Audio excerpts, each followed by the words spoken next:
দাঁড়াও বাড়ি থেকে সাজা দিছে ইশারা তুই সাজো নি আরো সাজাই দে হ্যাঁ তুই সাজো নি আরো সাজাই দে ইশারা নাই বাবা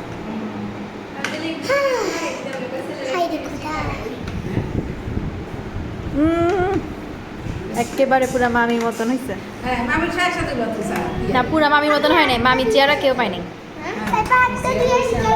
হ্যাঁ মামি পুরা মামি মতো তাই ইশারা কি সমস্যা কাকি হিন বেই আছে এবার ফোন করে চিন্তা করো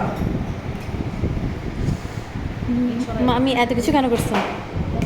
মাছ, এই যে মাছ, মুরগি, ডিম, সালাদ, পোলাও, ভাত সব করছে। এই যে বাইতে করছি না 3 মিনিট কি বয়ফ্রেন্ড না ইংরেজি জানি বলো